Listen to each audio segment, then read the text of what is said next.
The Count's Kustoms boss harbored secret animosities toward other supervisors. There was constant conflict between these employees and Kevin Mack, who never agreed with them. Kevin had a reputation for being cool. He didn't intend to cause problems, but he kept being sucked into it, which occasionally resulted in furious altercations. Was this the cause of the abrupt departure of the counting cars staff? Together, let's discover this secret. Scott Jones. Due to a deadline for restoring cars, for celebrities, Count's Kustoms were unable to make mistakes. These types of errors were extremely costly to the business. That's why Danny Koker hired Kevin. He ensured that the work was done correctly and kept everyone alert. This was not a simple part for him. He frequently got into trouble with some of the employees. Kevin didn't actually get along with members of the cast, despite what some people believed. I refer to them as the neoclassics. On the left is a Mercury Cooper. All right, the appropriate one. Hey, what are you asking? I believe that individual to be Spartan. Oh no. Working tirelessly behind the scenes to maintain the company's reputation was the most difficult thing for them to do. Due to incorrect information and delayed deliveries, a rift developed between Kevin and certain employees. What were the implications of this? Were some workers let go? How far would Kevin go to eliminate the people he detested? Since his time on counting cars, Scott Jones has been adored by the public. He was one of the fascinating individuals. He oversaw and maintained the books. He would assist in the shop, they knew. Before making rash financial decisions, particularly when they involved agreements and assumptions, he always had Danny and Kevin wait. He kept the crew alert by constantly reminding them of deadlines. There was never a depressing moment when Scott was on camera. He contributed anything new to the show while he was there. It also meant that when he left the show, people immediately noticed. I was devastated by his disappearance. His humor made him the ideal candidate for the position, as Counting Cars was poised to become one of the most popular car-related reality shows. After the second season, no one anticipated his departure. Everyone was taken aback. Scott and the auto shop didn't get back to you. His disappearance went unnoticed until supporters brought it up. He was booted off the show because many people began to believe that he had messed up the money. Fans believed Scott left the show for a reason, even though he was not facing any charges. He couldn't simply walk out without arguing with the company. Count's Kustoms' close acquaintances claimed that after relocating to Tennessee to be nearer to his family, he got into arguments with Kevin Mack. He was approaching his goal of opening an auto shop incorrectly. He had requested immediate release from his employment with the corporation. He hadn't quit or given Kevin and Danny time to find someone else to perform the work before he requested. Scott was adamant, despite Kevin's attempts to explain why. He couldn't just leave whenever he wanted. He couldn't change his mind once he made up his mind. They treated Scott more like family than like a worker, which made Kevin very unhappy. He couldn't figure out why Scott was so determined to go. In addition to working at the car business, he played a significant role in the television program. Being a popular favorite, Kevin was aware that his departure would lower the show's ratings. However, he was powerless to influence Scott's decision. He repeatedly attempted to speak with Scott, but they got into noisy arguments that made it obvious they were not on the same page. They continued about their work because they didn't think anything was amiss, but also because they didn't want to disturb Scott. Their long-term relationship ended as a result of the back-and-forth arguments caused by Kevin and Scott's issues. Joseph Fronta, who worked behind the camera on the famous car repair show, kept dark truths from the audience. During its run, the television program Counting Cars introduced viewers to the world of vintage automobiles. It demonstrated to them what they could create out of trash and how to adorn the cars with artwork. It wasn't the complete tale, though. It was not all sunshine and roses in the spotlight. The audience was unable to see several things. There were tense arguments, treacheries, and financial issues when the cameras weren't there. At the car shop, there was fierce competition, and some employees were trying to harm clients.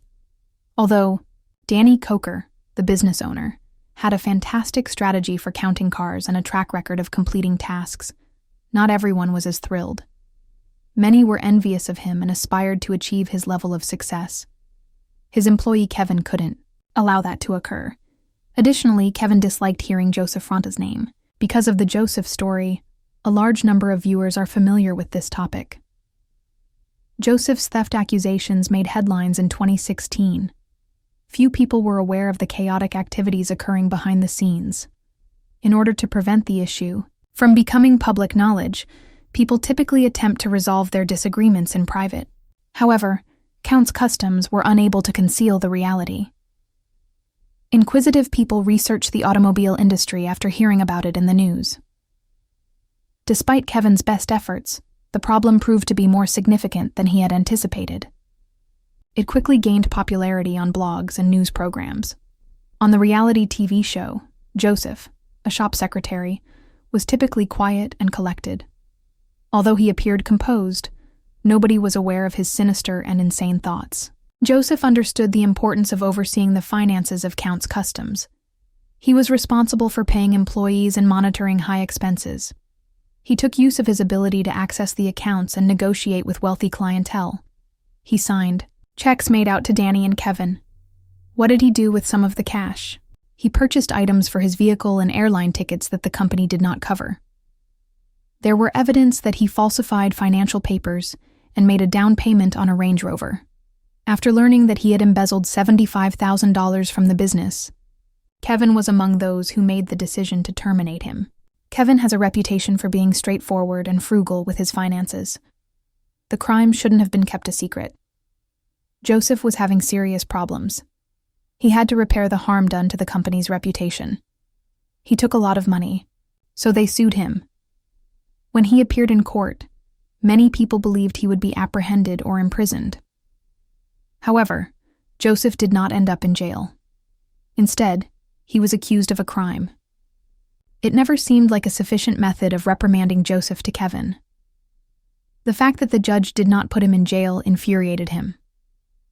Kevin sued Randstad USA for concealing Joseph's history of deception at a Florida business where he was employed. However, it found out that Randstad had explicitly stated in writing that Joseph would not be given any monetary tasks. This indicated that Kustoms did not make thorough hiring decisions. If Kevin had wanted to, he could have argued the case in court for a long time. Working with staffing firms became extremely difficult once Randstad dropped the case, after discovering a clause that protected them. Kevin thoroughly reviewed applications before recruiting new employees at Kustoms. Joseph violated the company's values in addition to lying to Kustoms. It was more than simply the money. The business had been retaining its clientele for years. For Danny Koker, Kevin always kept the shed clean and in good condition. He also hoped that the remaining employees would contribute to the company's progress. Kevin was determined to hold Fronta accountable for his actions because of this. By erasing Counting Cars records, he made it very evident to other employees that they were trying to steal from the business. Kevin realized that affluent people were the shop's primary clientele. If someone else at work did something similar to what Joseph did, they would face consequences. It would cause Counting Cars to lose business and damage their reputation.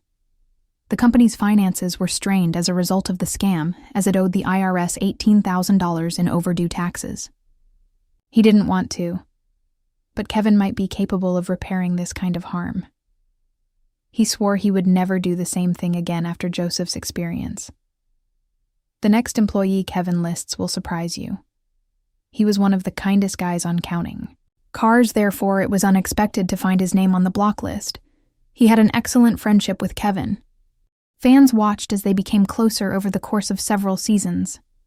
What transpired between the pals? Let's investigate. Rolly, Helene.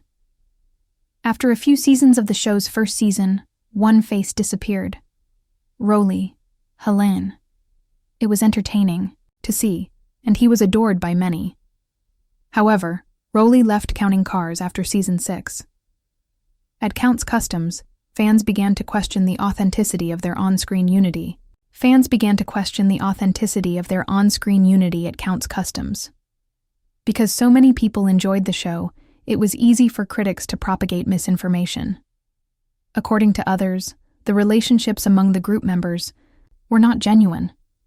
According to some, it was merely a review screen.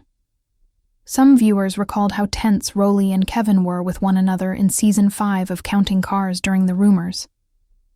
Rolly's large ambitions and Kevin's goals didn't always align, despite their good relationship. That could be the reason he left the show. It was later discovered that Rolly had been the victim of theft. From his trailer, they took several cleaning supplies and large sums of money. The unexpected incident broke Rolly. He reported the theft to someone, but his money was never given back. Did he believe someone from the car shop was to fault, or did he have a problem with the crew? He certainly did. He shared his thoughts with Kevin and even mentioned a potential suspect. Kevin advised Rolly to hold off on making snap judgments and to wait for a thorough investigation. This response didn't sit well with Rolly, who anticipated Kevin would support him and confront the offender. He didn't like what transpired, so he left the show. He stood up and moved across the room. After splitting with Kevin, he opened his own Las Vegas company, Rock and Rolly Detailing. Kevin once got into a heated argument with the Counting Cars directors over how to present specific episodes behind the scenes. He oversaw Kustoms for Counting Cars, but the production felt he was going above and beyond the call of duty. They were unwilling to listen to Kevin's advice or obey his instructions. His point of view made sense, even though they might have felt he was overly committed to his work. Kevin saw that the show's intended theme had been altered by the directors. According to him, they received more photos of the mechanics than the vehicles. Kevin wanted them to concentrate on the show's principal idea, rather than on other background activities. Viewers found the daily conversations between the staff members to be fascinating, but Kevin was aware that the show was gradually drifting away from the most significant aspects of life. The workers weren't the only focus. The exhibition continued for so long because of the magic that occurred with the cars. The show's initial focus was primarily on the store owner and the cars. Later on, however, the producers made the decision to reveal fans the lives of the other cast members. There was never any doubt as to how far they were prepared to go. This disagreement infuriated Kevin and the other crew members. Because it was all done behind the scenes, the viewers were unaware of it. However, they observed an oddity. In 2020, fans were perplexed when Kevin disappeared for an extended period of time. Fans quickly realized it was a significant matter, even though it initially appeared like a few episodes were missing. Some speculated that he might have departed from the show. Because the History Channel said nothing about it, fans lost faith in them. Some claimed that Kevin was fired because he battled with the filmmakers, while others claimed that he left the show because he didn't want to be on the written show. The show was reportedly coming to an end a few months later. Despite the show's outstanding ratings, fans were worried that a new season would not air. History released a statement to soothe the ecstatic supporters. They discussed how the engines and final touches on custom automobiles take longer to complete, and how the display was different. Additionally, it was reported that Kevin would be appearing in the episode and was back on the squad. When Kevin returned, he did not speak to the directors of the show. He just returned because he liked working with Danny.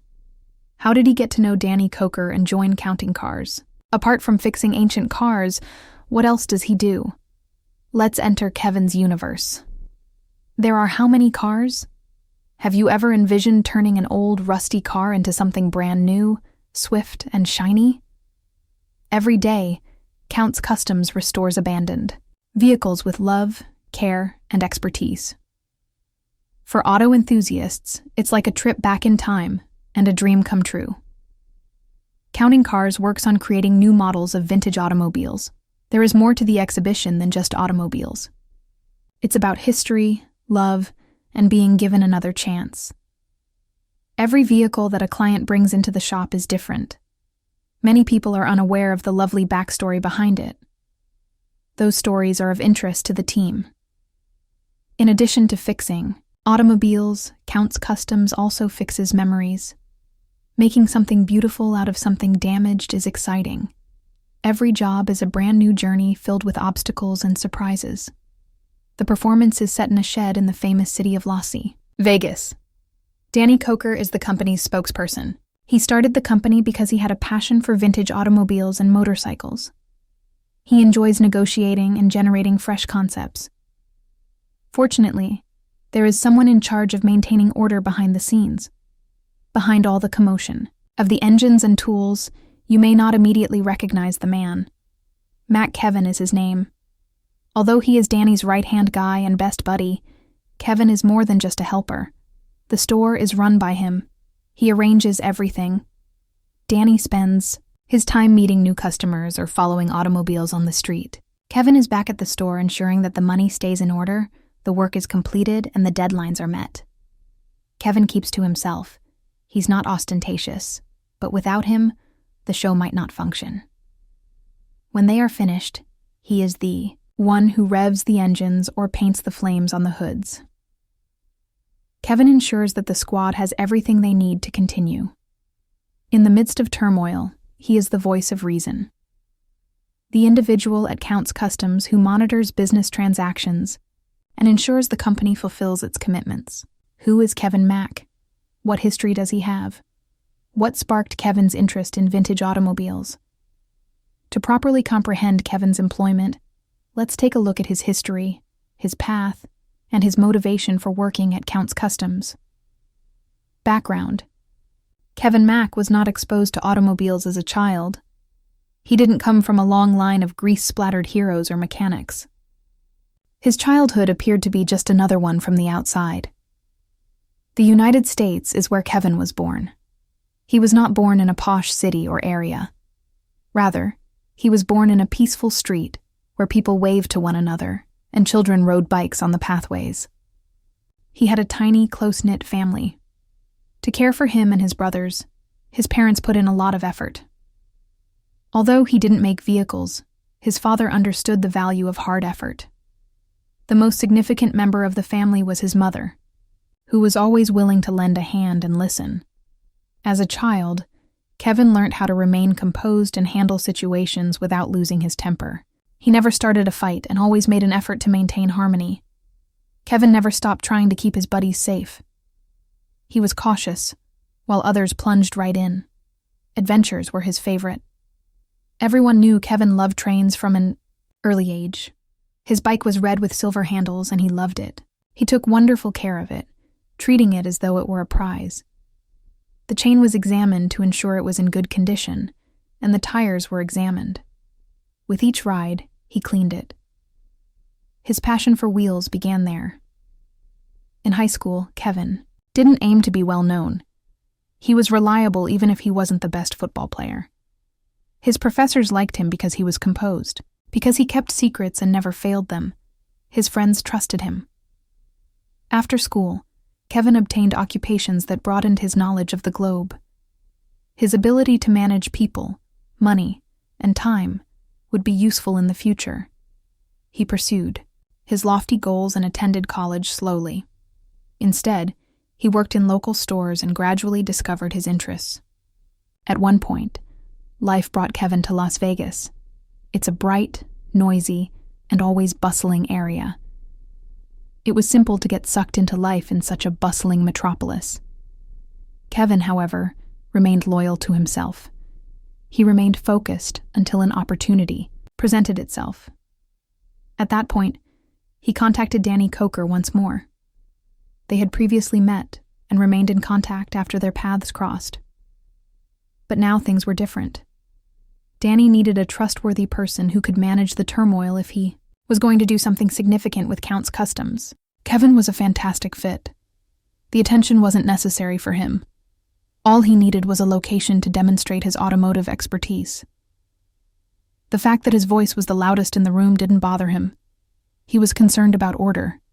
He liked orderly situations, such as when people fulfilled their commitments and plans came together. Before joining the Kustoms, Kevin assisted others in completing their work more effectively. Many of his pals approached him with issues. Despite his ignorance, he always maintained his composure when things went wrong. If someone was struggling with the details or in a rush to finish a task, Kevin would discreetly step in, identify the issue, and assist them in solving it. He never requested gratitude. All he wanted was to solve the problem. Kevin was always aware of time, not simply the ticking of a clock, but also the passage of time in the workplace. He was aware that every minute mattered and had the power to change everything. That might not seem like much, but it reveals his thought process. Every move and every second has a purpose. Many people know Dan as the musician. Kevin, however, has never attempted to make music his career despite his love for it. He enjoyed the beat of music. Like the shops he used to work in, it required time, balance, and teamwork. Some believe that's what strengthened his relationship with Danny Koker. Despite not playing on stage, Kevin was aware of Danny's musical history. For Kevin Mack, his position at Kustoms was more than simply a job. In many respects, it was a calling, a commitment, and a duty. Kevin ensured that the outrageous bespoke motorcycles designed by Danny Koker could be constructed on schedule and within budget. Every day, he was in charge of managing the store. He organized tasks, monitored expenses, and ensured that employees got the supplies they required. Kevin also took on challenging assignments. He resolved difficulties before they worsened and became significant ones. He was not merely a supervisor. He was responsible for maintaining order, resolving conflicts, and being a silent boss. Kevin never did anything out of character and was always composed. He refrained from shouting at employees who failed to perform their duties. Every action he took was considered. When he felt it was necessary, he asked inquiries. Kevin was aware of who to call and when to do so. He was used by the Kustoms because he was skilled at fixing things. At home, Kevin remained the same, solid individual. He doesn't talk to anyone. His family is not well recognized. His wife supports him through difficult times, and his children look up to him. He loves his family just as much as he loves engines. He managed to fit in calm evenings in the backyard, school functions, and dinner at home while working on counting cars. His children watched him on television as a devoted father who was always there and a mechanic. When he was on camera, he remained the same. Many of his admirers noticed that he looked exactly like he did on television. Kevin said it like it was. People could relate to him since he never made an effort to be someone he wasn't. The reason he was so popular was because he was honest, because he is aware of the risks involved in appearing on a show like Counting Cars.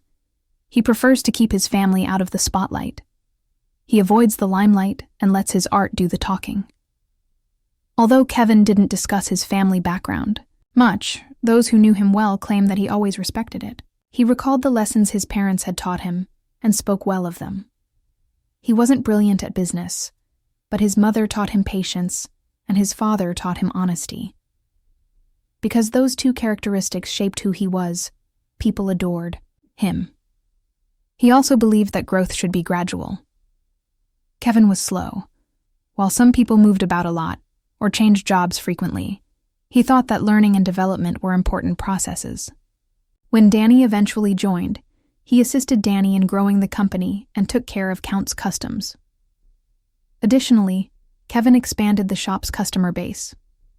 Without calling attention to himself, he worked on local initiatives, neighborhood gatherings, and charitable endeavors. People who worked on the show had nothing but positive things to say about him, even though these segments weren't always on screen. He had no desire to be well known. His goal was to create something durable. Kevin was recognized by his diligence by Kustoms. He started to play a significant role in the company. His assistance keeps the business open. His achievements don't qualify as medals. Magazine covers don't feature them. They have completed cars that satisfy customers and are in shops that function like well-oiled machines. Despite not being the face of Counting Cars, Kevin Mack plays a significant role in the program. Another indicator of his accomplishment is the trust he earned. Everyone on the team looks up to him, and his colleagues rely on him. Fans of Kevin are eager to see him each week as well.